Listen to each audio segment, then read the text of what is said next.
नमस्कार दोस्तों, मैं Dilbag Singh mental health counsellor और आज की इस वीडियो में आपका स्वागत करता हूं। दोस्तों, आज की वीडियो बहुत ही इम्पॉर्टेंट है आपके लिए जिन लोगों को मानसिक समस्या है, OCD, depression, anxiety, fear phobia, जो साइकोलॉजिकल सफरिंग में जी रहे हैं और उस समस्या से बाहर आना चाहते हैं। आज मैं कुछ बेसिक्स तरीके और बहुत ही महत्वपूर्ण बातें आपके साथ डिस्कस करने वाला हूं जो आपको हेल्प करेंगी आपको जल्दी और परमानेंटली आपकी मानसिक बीमारी को ठीक करने के लिए। बहुत ही महत्वपूर्ण बातें हैं और वो बातें ये हैं कि जब आपने इलाज शुरू करना है, आप मानसिक बीमारी में हैं, OCD, depression, anxiety, fear phobia में हैं, आप उसका इलाज करना चाहते हैं और उस इलाज के दौरान, इलाज करते वक्त, इलाज के समय आपने किन किन बातों का ध्यान रखना है उसके ऊपर आप नोटिस कर लीजिए कि आपको किन किन बातों के ऊपर ध्यान रखना है, किस तरीके से आपने इलाज के दौरान अपने ऊपर काम करना है ताकि आपको एक अच्छा और परमानेंटली सॉल्यूशन, इलाज और समाधान मिल सके।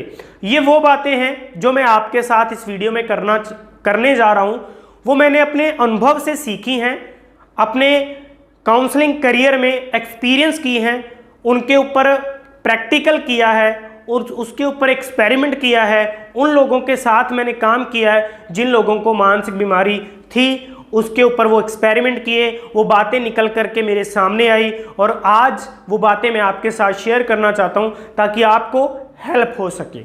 वो कौन कौन सी बातें हैं जो आपने इलाज के दौरान ध्यान रखनी है। जब आपका काउंसलर और एक सफरर, दो लोग आपस में बातचीत कर रहे हैं, इलाज कर रहे हैं, बीमारी को ठीक करने की कोशिश कर रहे हैं, किन किन बातों का आप दोनों ने ध्यान रखना है, काउंसलर्स ने भी, आपके डॉक्टर ने भी और आपने जो सफरर है उसने भी। सबसे पहला पॉइंट, पेशेंस, धैर्य। कि जो पेशेंट है, जो ओसीडी सफरर है, जो डिप्रेशन है, एंजाइटी, फियर फोबिया वाला, मानसिक रूप से अपसेट है अपनी लाइफ में, ओवर थिंकिंग, विचारों से परेशान है, तो आपने क्या करना है, पेशेंस को डेवलप करना है क्योंकि आपके अंदर ये सबसे बड़ी कमी है और इस बड़ी कमी के कारण आपका इलाज बीच में छूट जाता है, आप क्विट कर जाते हैं। एक दो क्लास शुरू करने के बाद आप अपना इलाज जो है वो छोड़ जाते हैं और फिर वो लंबा चलता रहता है इस तरीके से। फिर आप किसी और काउंसलर के पास जाएंगे, फिर एक दो क्लास वहाँ से लेंगे, फिर छोड़ देंगे, कुछ इलाज, कुछ मेडिसिन खाएंगे, फिर छोड़ देंगे। तो सबसे पहले तो ये स्थिरता, ये धैर्य के ऊपर आपने अपने काउंसलर के साथ काम करना है और काउंसलर का भी ये फ़र्ज़ बनता है, ये उसका एक दायित्व बनता है कि वो आपके पेशेंस के ऊपर काम करे, आपको पेशेंस सिखाए, धैर्य सिखाए, टिके रहें और वो इलाज आप अच्छे तरीके से पूरा कर पाएँ क्योंकि इलाज पूरा करेंगे तभी तो आपकी वो समस्या ठीक होगी। सबसे इम्पॉर्टेंट बात नंबर एक। दूसरी बात ये है दोस्तों कि जो सफ़रर है, आपको दिक्कत है, जिसको दिक्कत है, उसने अपनी सारी प्रॉब्लम राइट करनी है, लिखनी है। डायरी साथ में मैंने लिखा, अपनी एक डायरी लगा लीजिए और सबसे पहले अपनी खुद, आपका काउंसलर तो आपकी केस स्टडी बनाता ही बनाता है, अपने पास वो रखता है। आप भी अपनी केस स्टडी बनाइए, अपनी प्रॉब्लम्स लिखिए, अपने बिलीव्स लिखिए, अपने थॉट्स लिखिए, आपके माइंड का लेवल क्या है, वो उसकी कंडीशनिंग क्या है, वो कहाँ तक सोच रहा है, कैसे सोच रहा है, उस अपनी सारी हिस्ट्री को आप लिख डालिए। 1 पेज में, 2 पेज में, 5 पेज में, 10 पेज में, जितना आप लिखना चाहते हैं एक बार में आप लिख दीजिए। अपनी सारी समस्याएं लिख दीजिए, अपनी पास्ट से लेके अब तक की सारी हिस्ट्री लिख दीजिए और फिर उसके बाद लिखिए कि आज इस टाइम, आज मुझे कौन कौन सी चीज़ें, कौन कौन सी बातें, क्या क्या परेशानियां आज मैं महसूस कर रहा हूँ, किन किन बातों से आज परेशान हूँ, कौन सी बात मुझे आज, कौन सा विचार ज़्यादा आज के टाइम में मुझे परेशान कर रहा है। फिर वो लिखें, पास्ट हिस्ट्री लिखें, प्रेजेंट प्रॉब्लम लिखें, इसके ऊपर ध्यान रखें। नंबर बाद, जब आपका इलाज शुरू हो चुका है, आपकी क्लासेस शुरू हो चुकी है, क्लासेस मतलब 1-to-1 बातचीत शुरू हो चुकी है अपने काउंसलर से, उस कॉल को आप रिकॉर्डिंग करें। अगर तो कॉल पे बात हो रही है, फ़ोन पर, क्योंकि आजकल हम ज़्यादातर कॉलिंग पे क्लास लेते हैं, फ़ोन पर क्लास लेते हैं, तो उस कॉल को रिकॉर्ड कर लो। अपने पास रिकॉर्ड करके रखो। और अगर आपकी 1 to 1 मिलकर के क्लास हो रही है, ऑफलाइन क्लास जिसको बोलते हैं, कि आप दोनों एक साथ सामने बैठे हैं, एक दूसरे के आमने सामने आप लोग बैठे हैं, तो फिर भी वहाँ पर फ़ोन की रिकॉर्डिंग शुरू करके अपनी क्लास को आप रिकॉर्ड करें और उस क्लास को सुने। जो सफ़र है वो दोबारा से उस क्लास को सुने, 1 बार 2 बार 3 बार 4 बार सुने। इससे क्या होगा, जब उसको बार बार सुनेंगे, जब आप बार बार आप अपना प्रॉब्लम लिखेंगे, अपनी समस्या लिखेंगे, उस क्लास को आप बार बार सुनेंगे, तो आपके अंदर एक पेशेंस डेवलप होगा। पेशेंस डेवलप हो रहा है, धैर्य डेवलप हो रहा है, और आप अपने ट्रीटमेंट के ऊपर और एक काउंसलर के पास टिके रहेंगे।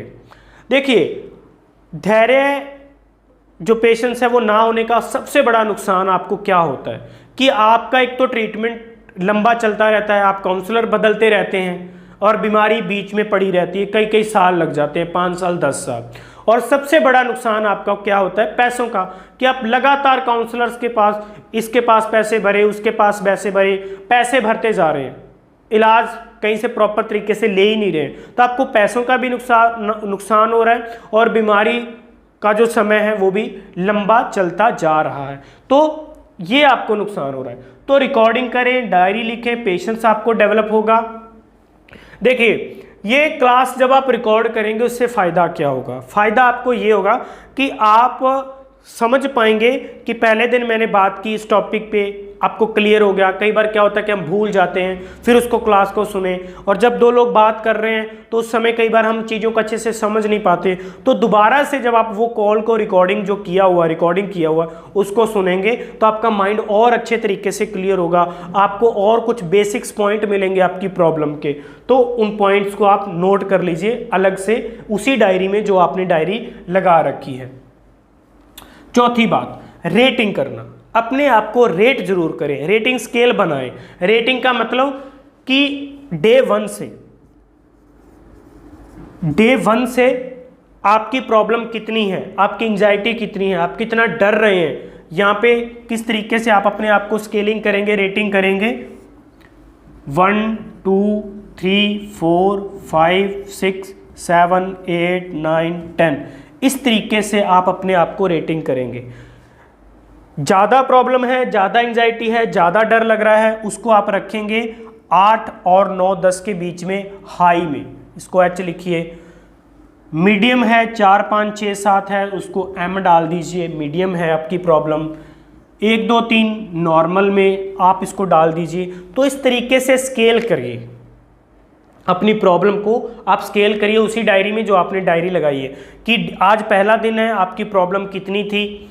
फिर आप एक चीज़ इसमें बहुत इंपॉर्टेंट मैं आपको बताने वाला हूँ, एक चीज़ आप बहुत ही ध्यान रखने वाली बात है कि आपका जो काउंसलर है जिसके साथ आप अपना इलाज कर रहे हैं, OCD का, डिप्रेशन का, एंजाइटी का, आपके फोबिया का, जो आपकी ओवर थिंकिंग का, पास्ट रिग्रेशन में है, एंजाइटी में है, तो आपके काउंसलर की कौन सी बात से आपकी एंजाइटी जो है, आपकी घबराहट जो है, आपका डर जो है वो कम हुआ, उस बात को भी लिखना है।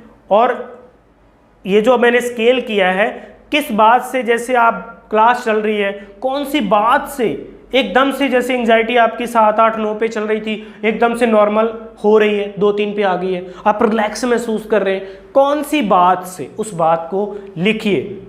फिर जब आप उस बात को लिख लेंगे, फिर उस बात को अपने काउंसलर के साथ डिस्कस करिए कि सर इस बात से आपने जो उस दिन बोला था, उस क्लास में ये बोला था, तो उस बात से मुझे बड़ा रिलैक्स हुआ था, तो क्यों ना उसके आसपास कुछ आप और मुझे नया बताएं, तो फिर आपको बहुत अच्छा लगेगा और आपको, आपका माइंड और क्लियर होगा, आपका थॉट प्रोसेस और अच्छे से क्लियर होगा।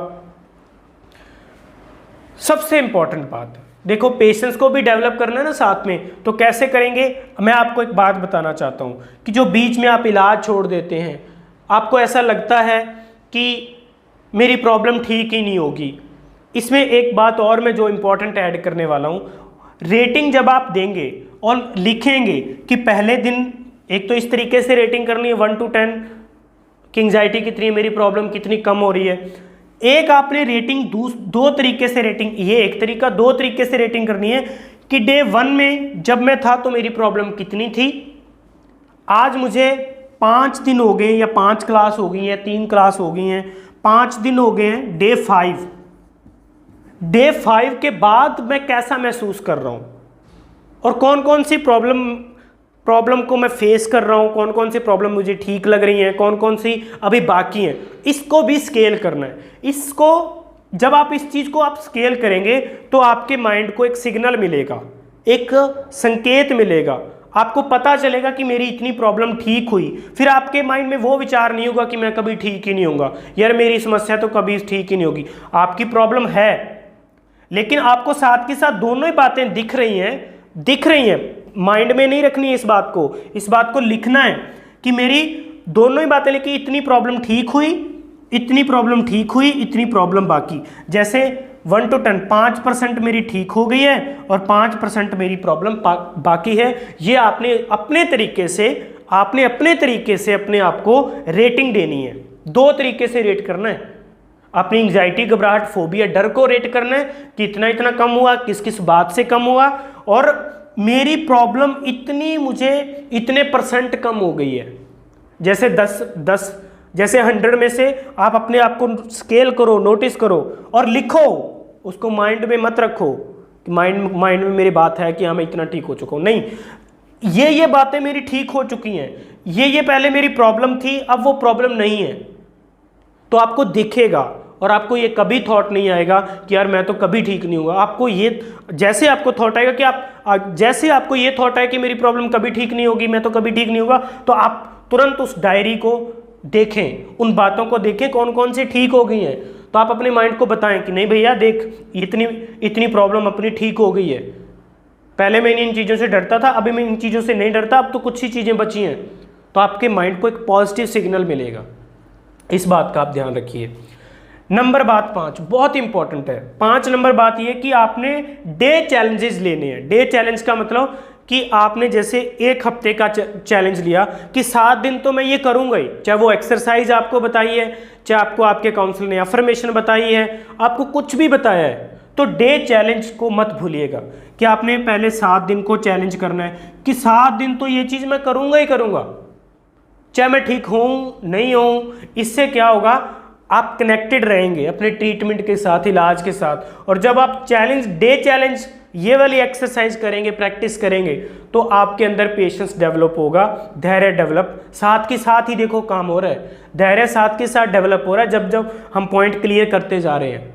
तो डे चैलेंज को भी ऐड कर लीजिए कि इतने दिन तो मैं करूँगा ही, ये चीज़ करूँगा ही, अफर्मेशन बोलूँगा ही, प्रैक्टिस करूँगा इतने दिन, 7 दिन, पहले कम दिन कि 3 दिन पहले मैं ये चीज़ करूँगा, 3 दिन करूँगा, यहाँ पे लिख लेते हैं, फिर 7 दिन करूँगा, फिर 10 दिन का रख लो। इस तरीके से डे चैलेंज वाली बात को जरूर अपनी लाइफ में ऐड करो कि इतने दिन तो मैं करूँगा ही करूँगा, रिजल्ट आए ना आए, मुझे ये बोला गया करने के लिए, लेकिन इतने दिन तो मैं करूँगा ही करूँगा। बस इस बात को इम्पोर्टेंट मान लो आप।